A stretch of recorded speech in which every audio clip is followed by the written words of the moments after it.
Salut les amis, j'espère que vous allez bien, tout se passe pour le mieux pour vous. Ça fait un moment, ça fait un longtemps, mais vous savez le pourquoi. Donc avec cette situation qu'on est en train de vivre, le coronavirus. Donc l'objectif de cette vidéo là, on va faire 3 points. On va faire rapidement 3 points. Le premier point, on va parler sur le corona. Deuxième point, l'UEFA. Et troisième point, le Paris Saint-Germain, notre équipe de cœur. Donc vous voyez actuellement ce qui s'est en train de passer dans ce monde.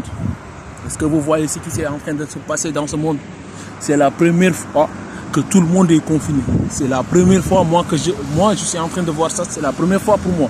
Et je pense que vous aussi c'est la première fois pour vous. Donc maintenant on n'a même pas besoin de dire les gens restez chez vous. Ou bien restez chez vous. On n'a même pas besoin de dire ça les gens. Donc actuellement tout le monde va rester chez soi. Mais le problème en est que c'est quand est-ce que ça va s'arrêter, c'est ça le problème. Si on se réveille aujourd'hui, on voit, toujours ça, si on se réveille, on voit que les gens nous disent, les cas augmentent, les décès augmentent, les guérisons augmentent. Donc, comment on peut se dire que, ça va bientôt s'arrêter, on ne sait pas. On ne sait pas. Certes, on n'a qu'à y croire. Mais laissons ça sur le main divin. Inch'Allah, espérons un jour on va se réveiller. Ils vont nous dire qu'il y a quelqu'un qui a trouvé ce fameux vaccin qui va nous aider sur ce fléau-là. Donc, sur ce fléau-là. Donc, sur ça, on va passer sur le deuxième point. L'UEFA. J'ai pas eu la confirmation, mais j'ai entendu qu'ils vont faire sauter le fair play financier. Mais s'il le fait, mon gars, c'est une excellente chose. Ça, c'est une excellente nouvelle. Surtout Manchester City. Et on avait entendu ces dernières infos-là, ils ont informé que Manchester City ne vont pas jouer la Ligue des Champions qui va venir. Ils vont les exclure de la Premier League, on ne sait pas. Mais bon, bref, si ils excluent le fair play financier, mon gars, tu vas voir un mercato de fou. Un mercato XXL. Ça, c'est sûr. Aux côtés du Real Madrid, toujours le nom de Sadio Mané, ça sort. Sadio Mané, 5 ans. Il signe un contrat 5 ans avec le Real Madrid. 120 millions d'euros avec le Real Madrid. Et le Real Madrid veut choper notre Mbappus. Non. Les gars, laissez Mbappus. Mbappus, il est au Paris Saint-Germain. Imaginez le Real Madrid. Il recrute Sadio Mané, Mbappé et Hazard. Regardez ce trio-là. Tous les trois, ils sont rapides. Et mon gars, tu vas voir un classico qui est de fou. Un classico de merde. Je te jure. Et imaginez si Neymar part. Si Neymar, on fait un échange entre Griezmann et Neymar. Barcelone, ils vont prendre Neymar. Il veut coûte que coûte Neymar.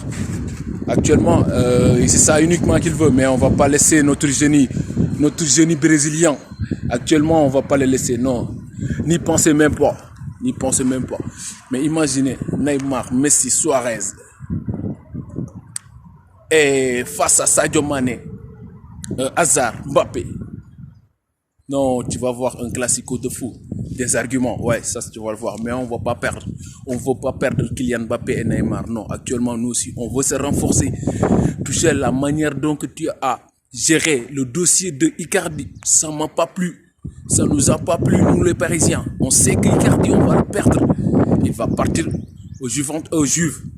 S'il part pas au Juve, il va partir quelque part. Mais il va pas rester au Paris Saint-Germain. Ouais. À cause de toi tout seul. Et Cavani, il va partir à l'Atlético, ça c'est sûr. Maintenant, on n'a pas le choix. On a une seule option de prendre Ben Yedder qui joue actuellement à Monaco. Bref, c'est ça. Mais les gars, dites-moi, qu'est-ce que vous pensez du prochain mercato du Paris Saint-Germain? Et aussi, qu'est-ce que vous pensez du prochain mercato? Parce que actuellement, entre le Real Madrid et le Barça, on ne voit plus un classico. Entre le Real Madrid et le Barcelone. Même en France, on ne voit plus un classico. Il n'y a pas l'OM. Il n'y a pas l'OM qui fait grand chose. Et petite parenthèse, Pape Diouf nous a quittés à cause du corona. Bon, c'était un grand homme. Il a fait beaucoup de choses pour la la France, pour l'OM et pour le Sénégal aussi. Donc toujours, on va faire des prières pour toi, Pape Diop. Sur cela, les gars, je vous quitte, je vous laisse. Et dites-moi ce que vous pensez du prochain mercato sur les commentaires. Et dites-moi ce que vous pensez du coronavirus. Si c'est la solution de rester chez soi. Le confinement, si c'est une solution, on n'a qu'à se poser la question, les gars. Ça fait longtemps qu'on est en train de se confiner. Jusqu'à quand? Jusqu'à quand? Mais espérons. Sur cela, Tahia Paris, ici c'est Paris et demain l'Europe sera rouge et bleu. Je vous aime les gars.